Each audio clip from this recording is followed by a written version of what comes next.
Hello viewers, আসসালামু আলাইকুম। জেসমিনস baby care টক YouTube চ্যানেলটিতে সবাইকে স্বাগতম জানাচ্ছি। আশা করি সবাই খুব ভালো আছেন। আজকের ভিডিওটিতে আমি শেয়ার করব বাচ্চাদের যখন সর্দি কাশি ঠান্ডা এই সমস্যাগুলো যখন লাগে তখন কোন কোন খাবারগুলো একদমই খাওয়ানো উচিত নয় এবং কোন কোন খাবারগুলো আমরা খাওয়াতে পারি যেন বাচ্চা খুব দ্রুত রিকভার করতে পারে, বাচ্চার ইমিউনিটি বুস্ট আপ হয়। তো সেই সম্পর্কে অনেক ইনফরমেশন আজকের ভিডিওটিতে দিব। ভিডিওটি শেষ পর্যন্ত দেখবেন, কোনো অংশ স্কিপ করবেন না। তো আশা করি আজকের ভিডিওটি আপনাদের জন্য বেশ ইনফরমেটিভ হতে চলেছে। তো চলুন কথা না বাড়িয়ে আজকের ভিডিওটি শুরু করা যাক।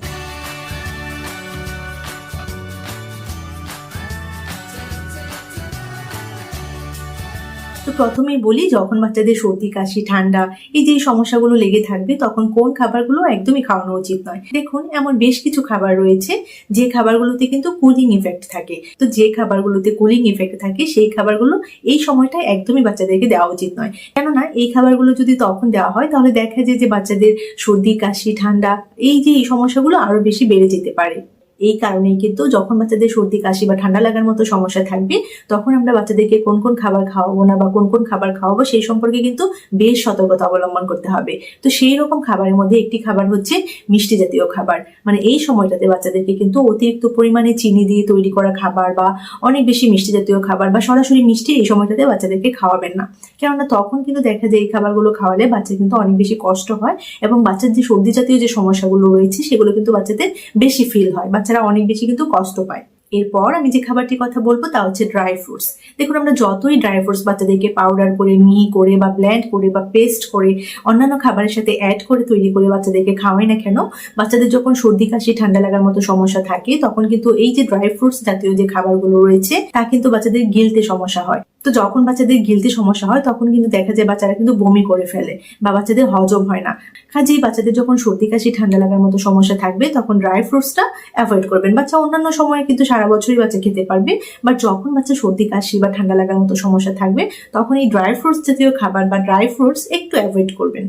এছাড়াও এমন বেশ কিছু খাবার রয়েছে যে খাবারগুলোতে অ্যালার্জেনটা একটু বেশি মাত্রায় থাকে এবং এই খাবারগুলো যদি বাচ্চার সর্দি কাশির সময় বাচ্চাকে খাওয়ানো হয় বা বাচ্চার খাবারে অ্যাড করা হয় তখন দেখা যায় যে বাচ্চার সর্দি কাশিটা একটু বেড়ে যেতে পারে বা এই যে বাচ্চা নাক বন্ধ হয়ে যাওয়া, নাক দিয়ে পানি পড়া, হাঁচি কাশি এগুলো কিন্তু একটু বেশি মাত্রায় দেখা যায় বাচ্চার মধ্যে। তো এই ধরনের খাবার কি কি হতে পারে, যেমন গমের তৈরি খাবার বা চিংড়ি বা ইলিশ মাছ বা ডিমের সাদা অংশ, এই খাবারগুলো কিন্তু দেখা যায় বাচ্চাদের সর্দি কাশি হাঁচি এই প্রবলেমটাকে একটু বাড়িয়ে তোলে। এরকমটা কিন্তু হতে পারে যে কোনো বেবি হয়তো এই খাবারটা অন্য সময় খাচ্ছে তার কোনো সমস্যা হচ্ছে না, আবার যখন তার সর্দি কাশি বা ঠান্ডা লাগার মতো সমস্যা থাকবে তখন এই খাবারগুলো যদি সে খায় তাহলে হয়তো দেখা যায় তার সর্দিটা একটু বেশি মাত্রায় বেড়ে যেতে পারে বা তার কষ্ট হতে পারে। এছাড়া টক দই এবং ফ্রিজে রাখা সব ধরনের ঠান্ডা খাবার যদি এই সময়টায় বাচ্চাকে দেন তাহলে দেখা যায় যে বাচ্চার গলায় যে মিউকাসটা রয়েছে বা যে শ্লেষ্মাটা রয়েছে তা কিন্তু বেড়ে যেতে পারে। মানে এই সময়টা এই ঠান্ডা জাতীয় খাবারগুলো বাচ্চার গলার যে মিউকাসটা সেটাকে বাড়িয়ে দিতে পারে। অনেকেই মনে করেন যে কলা এবং ডাবের পানিতে কুলিং ইফেক্ট থাকে এবং এই যে সর্দি কাশির সময় যদি বাচ্চাকে খাওয়ানো হয় তাহলে বাচ্চার সর্দি কাশির সমস্যাটা একটু বেড়ে যেতে পারে। তো আমি পার্সোনালি জানি না এটা আসলে বাচ্চা ঠান্ডা লাগার সমস্যাটাকে বাড়িয়ে তুলে কিনা। আপনারা খেয়াল রাখবেন যে যখন বাচ্চা সর্দি কাশি থাকে তখন যদি আপনারা বাচ্চাকে এই খাবারগুলো দেন এবং তখন যদি মনে করেন যে এগুলো বেড়ে যাচ্ছে তাহলে আপনি এই দুটো খাবার অ্যাভয়েড করতে পারেন। আর যদি মনে করেন যে কোনো রকম সাইড ইফেক্ট হচ্ছে না বা বাচ্চার কোনো ধরনের প্রবলেম হচ্ছে না তাহলে আপনি কন্টিনিউ করতে পারেন খাওয়ানো। এবার বলি কোন কোন খাবার বাচ্চাকে এই সময়টাতে খাওয়ানো উচিত। দেখুন, বাচ্চাকে এই সময়টায় ওই ধরনের খাবারই খাওয়ানো উচিত যে খাবারগুলো বাচ্চা সরাসরি গিলতে পারে, সহজেই গিলতে পারে এবং একটু পাতলা পাতলা হয় বা একটু কুসুম গরম হয়, তাহলে কিন্তু দেখা যাবে বাচ্চা সহজেই গিলতে পারছে এবং বাচ্চা সহজেই ডাইজেস্ট হচ্ছে। যেহেতু এই সময়টায় বাচ্চারা চিবিয়ে খেতে চায় না বা বাচ্চাদের গিলতে সমস্যা হয়, বাচ্চাদের গলায় শ্লেষ্মা থাকে, তো যে কোনো খাবারে কিন্তু বাচ্চাদের গলায় আটকে যেতে পারে, বাচ্চারা সহজেই কিন্তু কোনো ধরনের খাবার খেতে চায় না, বাচ্চাদের অরুচি থাকে। সেই জন্য এই সময়টাতে যে খাবারগুলো বাচ্চাদেরকে দেবেন চেষ্টা করবেন খাবারটা যেন একটু কুসুম গরম থাকে, একটু পাতলা পাতলা থাকে এবং নরম থাকে এবং যে খাবারগুলো সহজেই ডাইজেস্ট হয় ওই ধরনের খাবার বাচ্চাকে সার্ভ করতে। সব থেকে ইম্পর্টেন্ট যে বিষয়টি, এই সময় যে খাবারটা বাচ্চাকে দেবেন চেষ্টা করবেন তার যেন পুষ্টিকর থাকে। মানে যেহেতু বাচ্চা খেতে চায় না বাট আমাদেরকে বাচ্চাকে খাওয়াতেই হবে, এই সময় খাওয়ানোটা ম্যান্ডেটরি এবং এই সময় যদি বাচ্চারা ঠিকঠাক মতো না খায় তাহলে কিন্তু বাচ্চারা দ্রুত রিকভার করবে না এবং বাচ্চারা প্রয়োজনীয় প্রোটিন, মিনারেলস, ভিটামিনস এগুলো কিন্তু পাবে না। সেই জন্য এই সময় যখন আপনি বাচ্চাকে খাওয়াবেন বা যে খাবারই তৈরি করে খাওয়াবেন চেষ্টা করবেন সেই খাবারটা যেন পুষ্টিকর হয়। তো প্রথমে আমি যে খাবারটির কথা বলবো যা বাচ্চা সহজেই গিলতে পারবে, সহজে খেয়ে নিতে পারবে এবং বাচ্চা সহজে হজম হয়ে যাবে, তা হচ্ছে জাউ সেদ্ধ বা সেদ্ধ ভাত। ভাতটা যেন নরম হয় এবং হালকা কুসুম গরম হয়, তাহলে দেখা যাবে বাচ্চা খুব সহজেই এই সময়টাই খেয়ে নিচ্ছে এবং বাচ্চা খাওয়ার পরেও কোনো ধরনের সাইড ইফেক্ট হচ্ছে না, সহজেই হজম হয়ে যাচ্ছে। তো জাউ সেদ্ধ এই সময় বাচ্চার জন্য একটি আদর্শ খাবার হতে পারে। এছাড়া আমি যদি পুষ্টির কথাটা মাথায় রাখি বা বিবেচনায় রাখি তাহলে আমি বলবো খিচুড়ি। মানে দেখুন, খিচুড়ি মানেই যে খুব ধরনের স্পাইসি কিছু হতে হবে তা কিন্তু না। বাচ্চাদের জন্য যে খিচুড়িটা হবে তা কিন্তু অনেক বেশি পুষ্টিকর হতে হবে এবং নন স্পাইসি হতে হবে, মানে একদম ঝালবিহীন হতে হবে। তো বাচ্চাদের জন্য যখন খিচুড়িটা তৈরি করবেন তখন অনেক ধরনের মিক্সড ভেজিটেবল আপনি সেখানে অ্যাড করে দেবেন, ডাল অ্যাড করছেন, এটা কিন্তু অনেক বেশি পুষ্টিকর হয়ে যাবে। তো সেটাতে একদমই ঝাল দেবেন না, কেননা বাচ্চা এমনিতেই ঝাল খেতে পারবে না। তাছাড়া বাচ্চা যখন শরীরটা খারাপ থাকে বা একটু অসুস্থ থাকে তখন কিন্তু ঝালটা একদম বাচ্চা সহ্য করতে পারবে না। তো আপনি একটা জিনিস মাথায় রাখবেন যে আদাটাও কিন্তু অনেক সময় ঝাল তৈরি করে, সেই কারণে আদা আপনি অ্যাড করবেন বাট পরিমিত পরিমাণে। অনেক বেশি আদা দিয়ে দেবেন না, হয়তো আপনি ভাববেন যে বাচ্চার ইমিউনিটি বুস্ট আপ হবে, এই সময় আদা খেতে হবে বেশি করে, সেই জন্য আপনি খাবারে কিন্তু অনেক বেশি আদা অ্যাড করবেন না। কেননা যখন আপনি অনেক বেশি আদা অ্যাড করে দিবেন তাহলে কিন্তু দেখা যাবে খাবারটা কিন্তু স্পাইসি হয়ে যাবে, বাচ্চা কিন্তু খেতে চাইবে না। তো যে কথা বলছিলাম যে খিচুড়িটা এই সময় বাচ্চাকে খাওয়াতে পারেন, অনেক ধরনের ভেজিটেবলস বা সবজি অ্যাড করে বাচ্চাকে এই সময় খিচুড়ি খাওয়াবেন এবং এটা এমন একটি খাবার যে অল্প খেলেও কিন্তু বাচ্চা অনেক বেশি পরিমাণে পুষ্টি পাবে।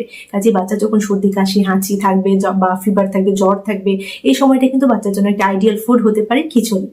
এছাড়াও বাচ্চাকে যখন সেদ্ধ ভাত খাওয়াবেন তখন সেই ভাতের সাথে কারি বা তরকারি হিসেবে আপনি বাচ্চাকে ডাল খাওয়াতে পারেন। তো ডালের মধ্যে মুগ, মসুর, ছোলা এই ডালগুলো আপনি সিলেক্ট করতে পারেন এবং যখন এই ডালগুলো আপনি বাচ্চাকে খাওয়াবেন তখন কিন্তু বাচ্চা এই ডাল থেকে পর্যাপ্ত পরিমাণে এবং পরিমিত পরিমাণে কিন্তু প্রোটিন পেয়ে যাবে।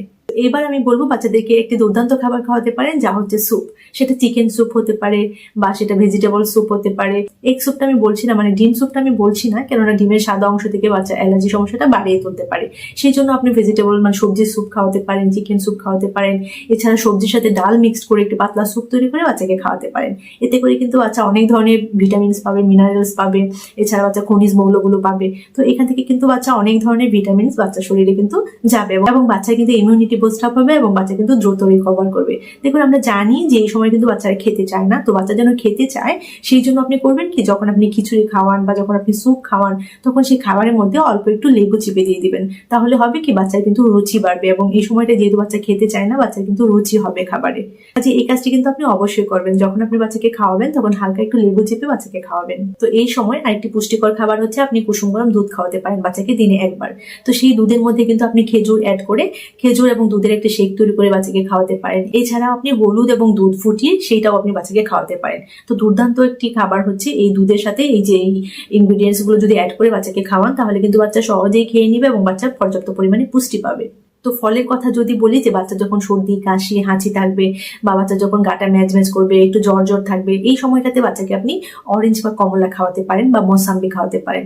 এছাড়া আপনি আপেলটা একটু সেদ্ধ করে খাওয়াতে পারেন, মানে একদম যদি ছোট বেবি হয় তাহলে আপনি আপেলটা সেদ্ধ করে তাকে খাওয়াতে পারেন। একটু যদি বড় বাচ্চা হয় তাহলে আপেলটা আপনি একটু স্লাইস করে কেটে বা একটু ফিঙ্গার ফ্রুটস হিসেবে কিউব করে কেটে কেটে বাচ্চাকে দিতে পারেন এবং বাচ্চা কিন্তু সহজেই খেয়ে নেবে। তো এই সময়টায় যখন বাচ্চার সর্দি কাশি হাঁচি থাকবে তখন বাচ্চার যে খাবারগুলো সারাদিনে রান্না হবে তখন সেই রান্নার খাবারে কিছু মশলা আপনি অ্যাড করতে পারেন যা বাচ্চার ইমিউনিটি বুস্ট আপ করবে এবং বাচ্চা কিন্তু সহজেই রিকভার করতে পারবে যদি এই মশলাগুলো বাচ্চার খাবারে অ্যাড করে দেন। তো খাবারগুলো অলরেডি আমি একটি খাবারের কথা বলেছি বা একটি মশলার কথা বলেছি, তা হচ্ছে আদা। আরেকটি হচ্ছে রসুন অ্যাড করতে পারেন, আরেকটা হচ্ছে হলুদ অ্যাড করতে পারেন। হলুদ, আদা এবং রসুন এগুলো কিন্তু বাচ্চার ইমিউনিটি বুস্ট আপ করবে। তো অবশ্যই বাচ্চার খাবারগুলো যখন প্রিপেয়ার করবেন মানে তৈরি করবেন তখন সেই খাবারগুলোর মধ্যে এই যে মশলাগুলো সেগুলো অ্যাড করে দিবেন এবং এই মশলাগুলো যদি আপনি অ্যাড করেন তাহলে বাচ্চা কিন্তু সুন্দরভাবে ইমিউনিটি বুস্ট আপ করবে। বাচ্চা অল্প খেলেও কিন্তু বাচ্চার ভালো লাগবে এবং বাচ্চা দ্রুত রিকভার করবে। এছাড়াও আরেকটি ম্যান্ডেটরি জিনিস হচ্ছে বাচ্চার বয়স বুঝে বুঝে বাচ্চাকে পরিমিত পরিমাণে পানি খাওয়ানো এবং সেই পানিটা চেষ্টা করবেন একটু কুসুম গরম করে বাচ্চাকে খাওয়াতে। তাহলে যেহেতু বাচ্চার এই সময়টায় গলা ব্যথা থাকে, কাশি থাকে, বাচ্চা ঢোক গিলতে কষ্ট হয়, একটু কুসুম গরম হলে বাচ্চা কিন্তু সহজেই খেয়ে নিবে এবং বাচ্চাকে পরিমিত পরিমাণে বয়স বুঝে বুঝে সারাদিনে অল্প অল্প করে পানি খাওয়াবেন। তাহলে হবে কি, বাচ্চার ডিহাইড্রেশন হবে না, মানে বাচ্চা হাইড্রেটেড থাকবে এবং বাচ্চা উইক ফিল করবে না। তো এতক্ষণ যে খাবারগুলো কথা বললাম তা হয়তো আপনি অলরেডি বুঝে গেছেন যে 6 মান্থ প্লাস থেকে শুরু করে বড় বাচ্চাদের ক্ষেত্রে। এবার বলি 6 মান্থের নিচে যে বাচ্চারা রয়েছে তাদের যখন সর্দি কাশি হয় বা তারা যখন খেতে চায় না তখন আমরা তাদের ক্ষেত্রে কি করতে পারি। দেখুন, তাদের ক্ষেত্রে আমি বলবো যে অবশ্যই তারা যেহেতু ব্রেস্ট ফিড করে বা ফর্মুলা মিল্ক খায় তাহলে আপনি খেয়াল রাখবেন যে বাচ্চা ঠিকমতো খাবার পাচ্ছে কিনা, খেয়াল রাখবেন যে ঠিকমতো বাচ্চাটা ফিড করছে কিনা। তো কিভাবে বুঝবেন যে বাচ্চা ঠিকমতো ফিড করছে? দেখুন, আপনি বাচ্চার ডায়াপারটা চেক করবেন অথবা খেয়াল রাখবেন যে সারা দিনে মানে 24 ঘন্টায় বাচ্চা 8 বার ইউরিন পাস করছে কিনা। তো এই বিষয়টা অবশ্যই খেয়াল রাখবেন। যদি দেখেন যে 24 ঘন্টায় বাচ্চা 8 বার ইউরিন পাস করছে, তাহলে বুঝবেন যে বাচ্চা ঠিকমতো ফিড পাচ্ছে। এটা কিন্তু ফর্মুলা মিল্ক যে বাচ্চারা খায় তাদের ক্ষেত্রেও সেম। তো এটাই খেয়াল রাখবেন যে বাচ্চা ঠিকমতো খাবার পাচ্ছে কিনা। যেহেতু বাচ্চার নাক বন্ধ থাকে, বাচ্চা ঠিকমতো খাবার খেতে পারে না, এই কারণে বাচ্চা ঠিকমতো খাবার পাচ্ছে কিনা সেই বিষয়টা খেয়াল রাখবেন। আর একদম শুইয়ে বাচ্চাকে খাওয়াবেন না। বাচ্চাকে যখন খাওয়াবেন তখন একটু অ্যাঙ্গেল করে খাওয়াবেন।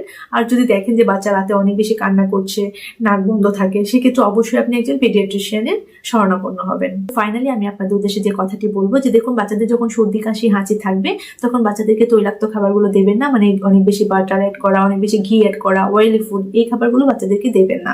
চেষ্টা করবেন বাচ্চাদেরকে ফ্রেশ ফ্রুটস খাওয়াতে বা ফ্রেশ ফ্রুট জুস খাওয়াতে, যেন বাচ্চা হাইড্রেটেড থাকে। বাচ্চার বয়স যদি 1 বছর প্লাস হয়ে যায় তাহলে বাচ্চাকে গুড়ের শরবত খাওয়াতে পারেন। এটা কিন্তু বাচ্চার ইমিউনিটি বুস্ট আপ করবে। চেষ্টা করবেন বাচ্চাদের খাবার যখন তৈরি করা হবে তখন যেন বাচ্চাদের খাবারে রিফাইন্ড সুগারটা অ্যাড না করা হয়। তো মোট কথা হচ্ছে, বাচ্চা যখন সর্দি কাশি হাঁচি থাকবে তখন বাচ্চাকে কোনো ধরনের শক্ত খাবার দেবেন না, এবং যে খাবারগুলো বাচ্চা সহজে গিলতে পারে এবং যে খাবারগুলো সহজেই বাচ্চা ডাইজেস্ট হতে পারে, মানে হজম হতে পারে, সেই ধরনের খাবার বাচ্চাদেরকে সার্ভ করবেন। এবং চেষ্টা করবেন সবসময় পুষ্টিকর মানসম্মত খাবার সার্ভ করতে, যেন বাচ্চার ইমিউনিটি বুস্ট আপ হয় এবং বাচ্চা দ্রুত রিকভার করতে পারে। তো আজকের ভিডিওটি এখানেই শেষ করছি। আশা করি ভিডিওটি আপনাদের ভালো লেগেছে। যদি ভিডিওটি ভালো লেগে থাকে অবশ্যই লাইক করে দিবেন, শেয়ার করে দিবেন আপনাদের সোশ্যাল মিডিয়া প্ল্যাটফর্মে। যারা যারা এখনো চ্যানেলটি সাবস্ক্রাইব করেননি তারা এখনই চ্যানেলটি সাবস্ক্রাইব করে দিবেন। সবাই ভালো থাকবেন, বাচ্চাদেরকে ভালো রাখবেন। আল্লাহ হাফেজ।